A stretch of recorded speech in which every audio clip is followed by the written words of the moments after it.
El día de hoy nos acompaña el embajador de la República del Ecuador, señor Patricio Chávez. Señor embajador, es un honor tenerlo aquí con nosotros y la oportunidad de poder oír la posición oficial del gobierno del Ecuador con respecto a la crisis diplomática que tuvo lugar a raíz del operativo militar que se llevó a cabo en territorio ecuatoriano. Si me permite, señor embajador, iniciar este diálogo, me gustaría hacerle la siguiente pregunta. Desde el punto de vista del derecho internacional público, ¿puede ser considerado el operativo militar que tuvo lugar en territorio ecuatoriano como un acto de legítima defensa en el supuesto ataque de las FARC contra el gobierno de Colombia? Muchas gracias, señor Sedano. Antes que nada, permítame agradecer a esta importante agencia internacional de noticias por la oportunidad que le da a Ecuador para expresar su punto de vista a Rusia y al mundo sobre los acontecimientos sucedidos con el hermano país de Colombia. Respondiendo a su pregunta, yo digo enfáticamente que no, bajo ninguna argumentación, porque la legítima defensa, tal como se enuncia en el artículo 22 de la OEA y tal como contempla el artículo 51 de la Organización de Naciones Unidas, tiene siempre como contraparte un ataque armado por parte del otro Estado, ¿verdad?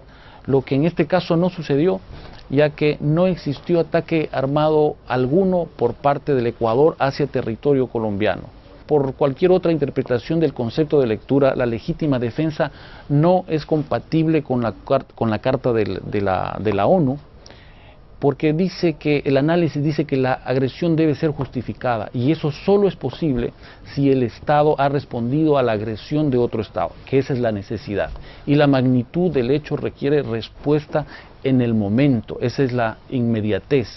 Y la respuesta del Estado agredido tiene que ser siempre proporcional al ataque armado del otro Estado, esa sería la mesura. Y además tiene que ser notificada al Consejo de las Naciones Unidas, ya que de acuerdo a la Carta el Consejo debe abocar conocimiento, siendo así que la acción del supuesto Estado agredido solo puede realizarse mientras el Consejo no actúe.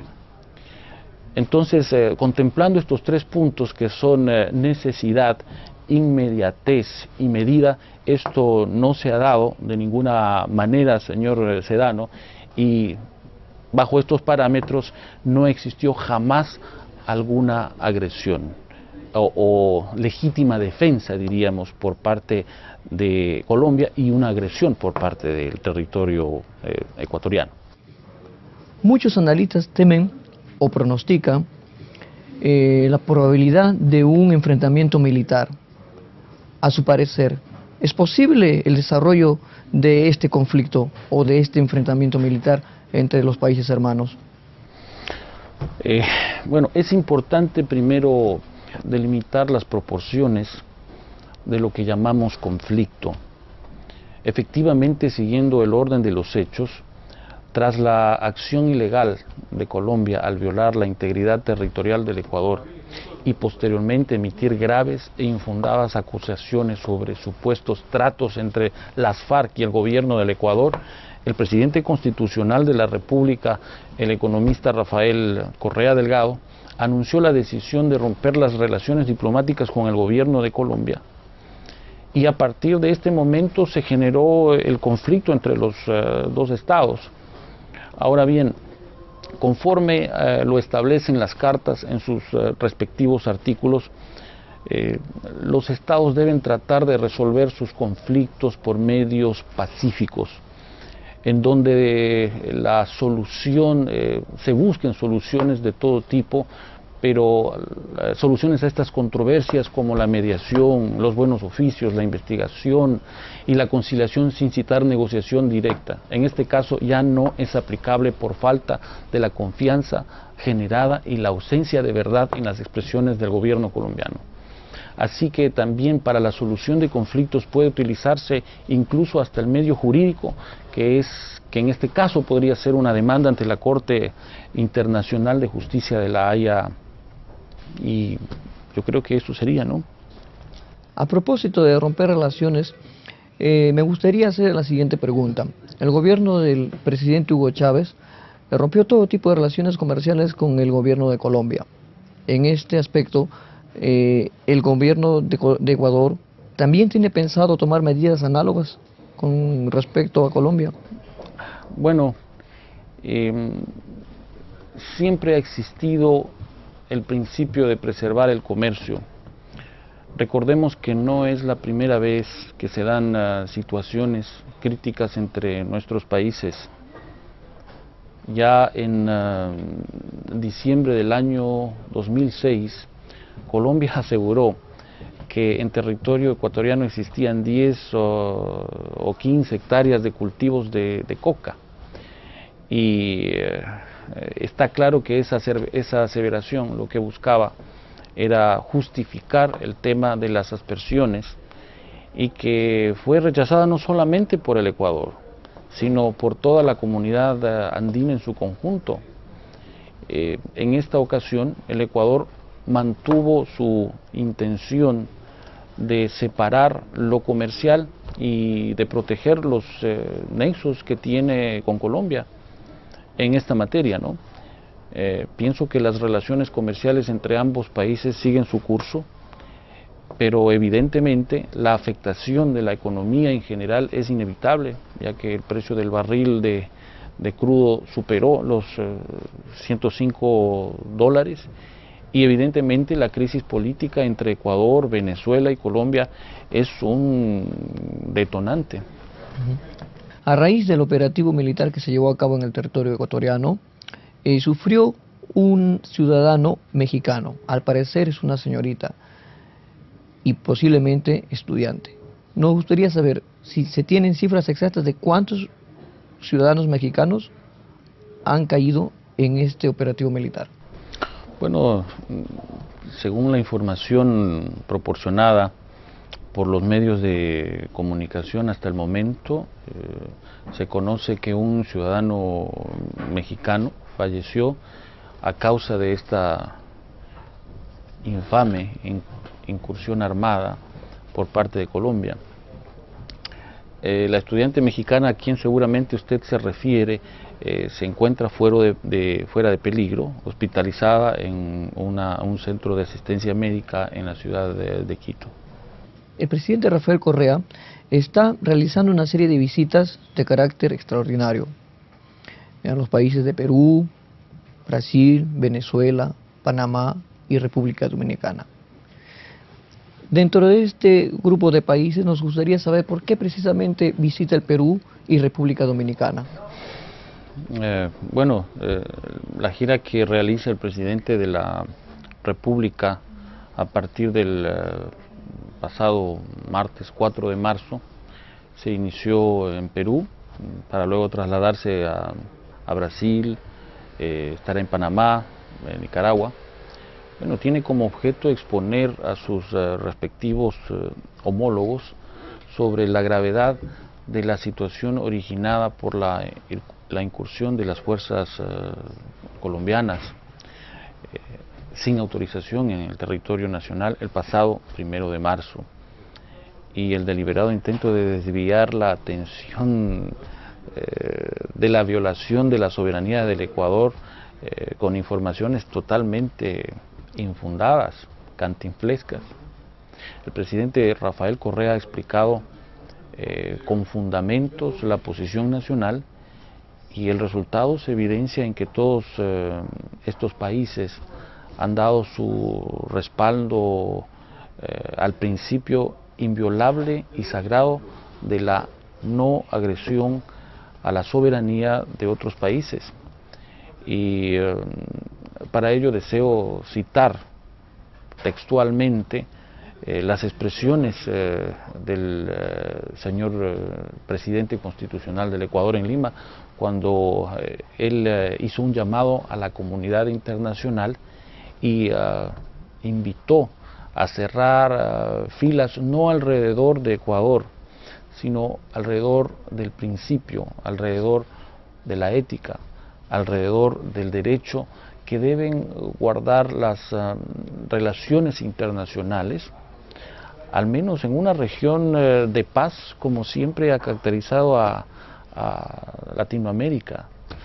Bueno, en cuanto a la visita que usted comenta a la República Dominicana, pues obviamente en este país se encuentra la ciudad donde está la sede de la cumbre presidencial del Grupo de Río, mecanismo de diálogo y concertación política en cuyo marco se abordan temas de interés común para toda América Latina, para el Caribe, y entre ellos pues energía, desastres naturales, etcétera, etcétera, desarrollo.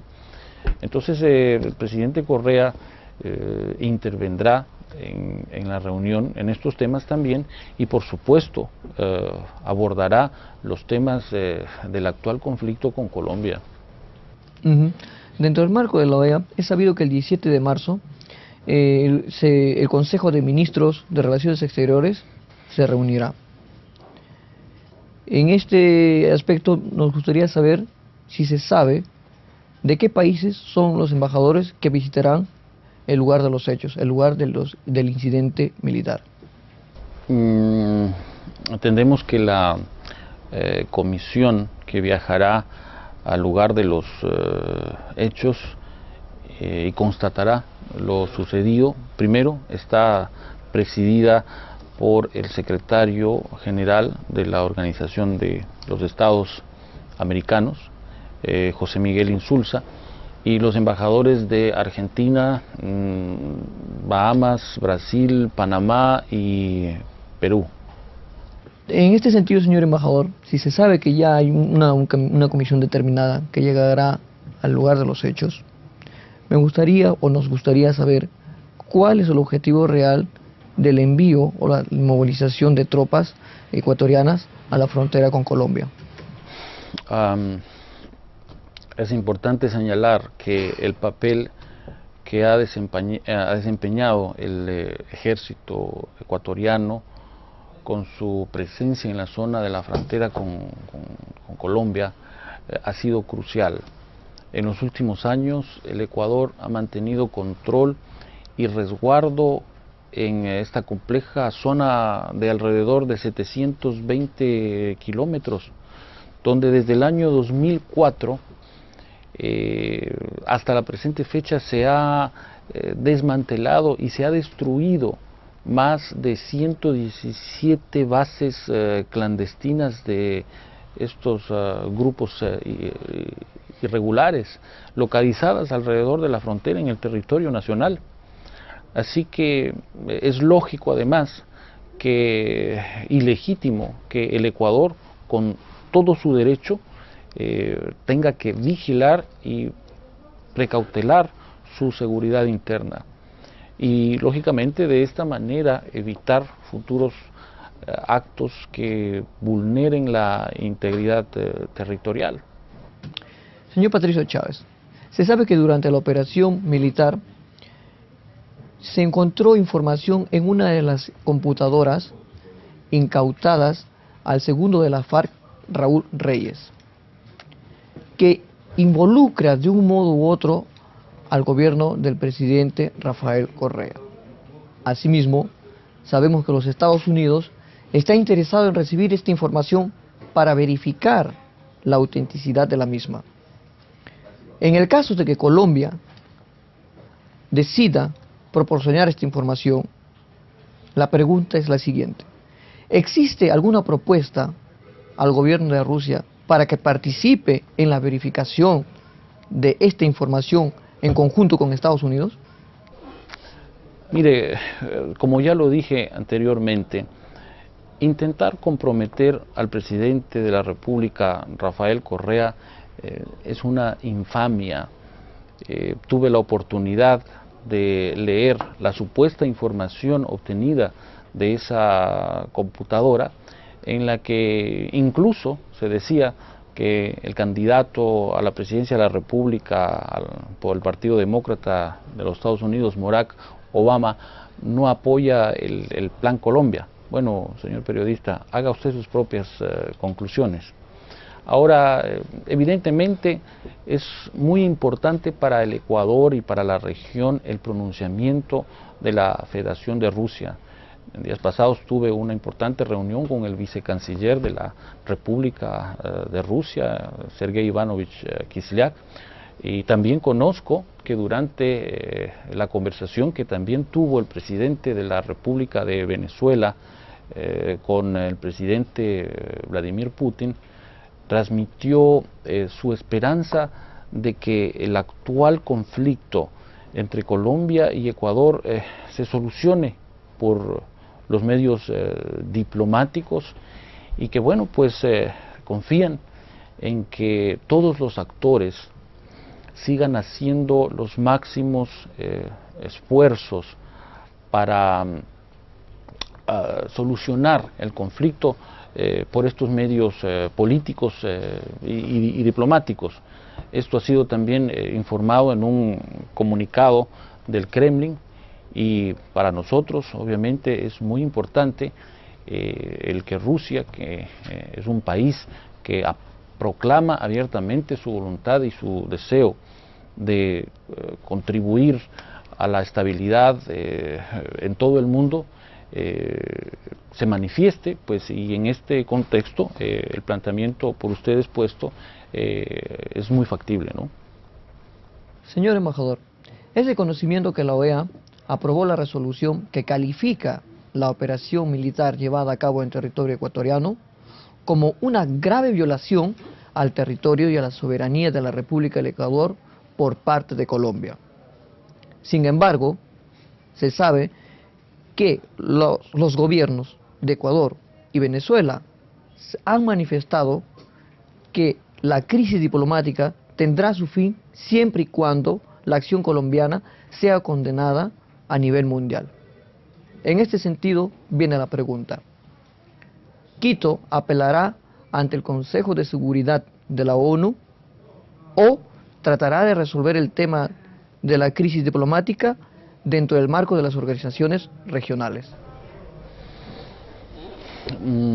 Mire, las gestiones que se están realizando, incluso ya se han hecho, bueno, todo lo que se ha hecho frente a las instancias regionales, como son la Organización de los Estados Americanos, y el resultado previo de su resolución refleja lo que ha sido la bandera de lucha del Ecuador a propósito de esta incursión colombiana, que no es otra cosa que la garantía de la soberanía territorial, que es un principio básico, importante, primordial de convivencia internacional,